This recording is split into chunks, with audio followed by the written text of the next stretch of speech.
দয়ালের উপদেশ 10। মুক্তির জন্য, শান্তির জন্য শত চেষ্টা লাখো চেষ্টা করতে পারে, কিন্তু গুরু না ধরে মুর্শিদের চরণে আশ্রয় না নিয়ে মুক্তি পাওয়া, শান্তি পাওয়া বাতুলের কথা।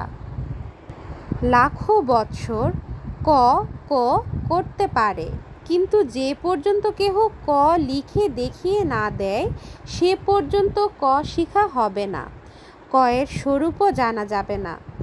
যিনি মুক্ত হয়েছেন, দয়ালকে প্রত্যক্ষ করেছেন, একমাত্র তিনিই মুক্তির পথ, দয়ালকে লাভ করবার পথ বলে দিতে পারেন।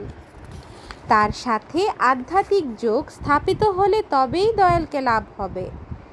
মনে রাখবি, গুরু পরম্পরাক্রমে একটি শক্তি আসছে, তাই শিষ্যে বর্তায়।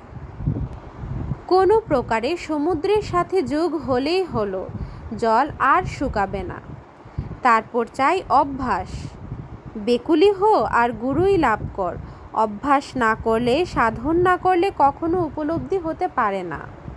যখন বেকুলতা, গুরু লাভ ও অভ্যাস দৃঢ় হবে, তখনই তাকে প্রত্যক্ষ করতে পারবি। বাণীতে ব্রহ্মচারী রেবতী মোহন দাস।